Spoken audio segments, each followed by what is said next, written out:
आज मी तुमच्यासोबत नाचणीपासून बनवलेली मस्त अशी छान टेस्टी रेसिपी शेअर करणार आहे। ती खूप हेल्दी आहे आणि मुलांसाठी तर खूप जास्त स्पेशल।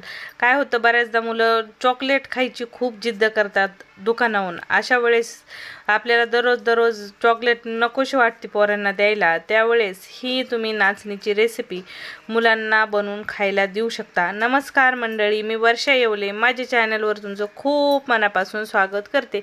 मग उशीर न करता चला की आजच्या रेसिपीला सुरू करूया।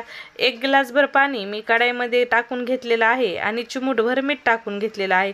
पाणी छान गरम झालेलं आहे। पाणी गरम झालं की लगेचच मी आता याच्यात नाचणीचं पीठ घालून घेते। नाचणीचं पीठ टाकून मिक्स करून घेतलं आणि याला गॅस बंद करून 10 मिनिट थंड करायला झाकून ठेवून दिलं। आता हे पीठ थंड झालेलं आहे, तर आता जेवढं नाचणीचं पीठ बनवलं होतं ते पूर्ण मला इथं घ्यायचं नाही, त्याच्या मला 2 रेसिपी करायच्या आहेत। अर्ध्या नाचणीच्या पिठाचे मी थालीपीठ बनवणार आहे आणि अर्धी मी आजची रेसिपी बनवायला पीठ घेतलेलं आहे। तर 1 वाटीभर असं हे पीठ असेल, तर पीठ एका ताटामध्ये काढून घ्यायचं आहे। तुम्ही पाहू शकता मस्त मऊ लुसलुशीत असं पीठ झालेलं आहे। या पिठाच्या भाकरी पराठे देखील खूप भारी होतात। तसंच आता आपण याच्यामध्ये ना थोडासा नारळाचा बुरादा, म्हणजे खिसलेलं नारळ असतंय का मार्केटमधलं, तर नारळाचा चुरमा इथं 1 वाटी, मिडियम साईजची 1 वाटी टाकून घेतलेला आहे। अर्धी वाटी गूळ टाकलेला आहे, म्हणजेच गुळाची पावडर घेतलेली आहे। तर तुमच्याकडे गूळ पावडर नसेल तर तुम्ही थोडासा गूळ खिसून घातला तरी चालेल आणि थोडीशी विलायची पावडर टाकली आणि 1 चमचाभर तूप टाकून घेतलेलं आहे। आता या सर्व जिन्नस छान हाताने मिक्स करून घ्यायच्या आणि मिक्स केल्यानंतर छान एक डो तयार करून घ्यायचा। जसं आपण पीठ चपात्याला मळून घेतो त्याच पद्धतीने इथं हे पीठ मळून घ्यायचं। तर आता नाचणी खूप हेल्दी असते। नाचणीला ना फिंगर मिलेट असे म्हटले जाते।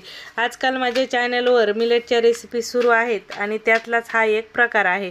तर फिंगर मिलेट आपण बऱ्याचदा काय होतं, नॉर्मल जीवनामध्ये मिलेट खातो पण थोडेफार खातो, पण मिलेट आपल्या शरीराला खूप जास्त गरजेचे असतात आणि फिंगर मिलेट तर खूप जास्त हेल्दी, म्हणजेच आपल्या भाषेत नाचणी, रागी आणि बऱ्याच जागा वेगवेगळ्या नावाने या नाचणीला रागीला ओळखलं जातं, तसंच ह्याला फिंगर मिलेट म्हटलं जातं।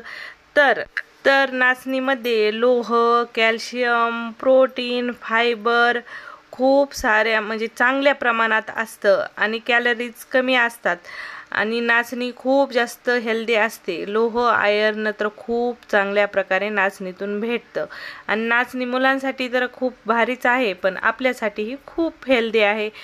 तर इथं डो आपला लावून तयार झालेला आहे। तुम्ही पाहू शकता कशा पद्धतीने इथं पीठ मळलेलं आहे। नॉर्मली जसं आपण चपात्याला पीठ मळतो त्याच पद्धतीने इथं हे पीठ मळून घेतलेलं आहे।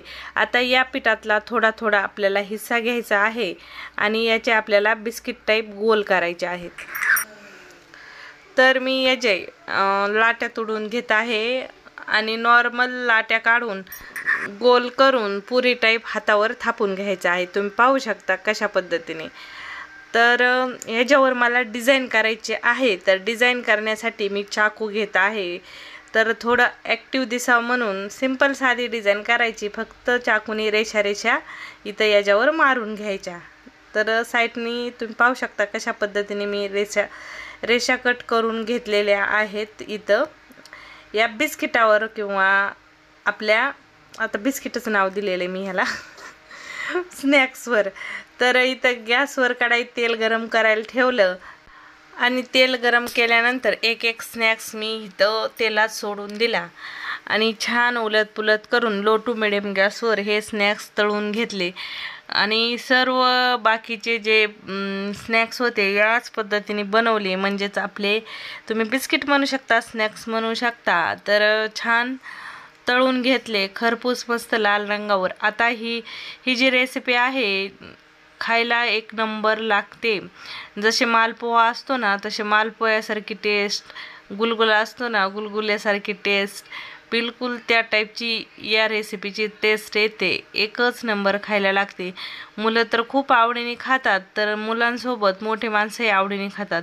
आता इथं आपण फिंगर मिलेट या रेसिपीला वापरले आहे, म्हणून रेसिपी चांगली हेल्दी झालेली आहे. तर डायरेक्ट आपण मैदा वगैरे काहीच वापरलेलं नाही. आणि सध्या माझ्या चॅनलवर मिलेटच्या रेसिपी सुरू आहेत, म्हणून थोडंसं वेगळं गोड काहीतरी मुलांसाठी असावं म्हणून ही रेसिपी मी ट्राय केली. एक नंबर तयार झाली, खायलाही खूप भारी लागली. माझ्या घरच्यांनी सर्वांनी खूप आवडीने खाल्ली. आणि संध्याकाळच्या वेळेस आपण चहा प्यायला बसतो ना, त्यावेळेस आपल्याला वाटतं काहीतरी आपल्याला चावम्याऊ नाश्ता खायला हवा. त्यावेळेस हे 2-2 बिस्किट तुम्ही खाल्ले, 2-2 स्नॅक्स खाल्ले आणि चहा पिलात ना, इतकं बरं वाटेल आणि भारी लागन. आणि ही 8 दिवस मोकळ्या मनाने रेसिपी घरामध्ये बनवून राहते आणि मस्त लागते. आणि गुळाचा वापर आवर्जून या रेसिपीमध्ये करा.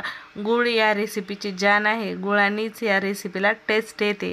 तर तुम्हाला रेसिपी कशी वाटली कमेंटमध्ये सांगा विसरू नका. आवडली तर लाईक करा, शेअर करा. चॅनलवर पहिल्यांदा असाल तर सबस्क्राईब करूनच जा. पुन्हा भेटू अशाच नवीन रेसिपीसोबत. तोपर्यंत बाय बाय.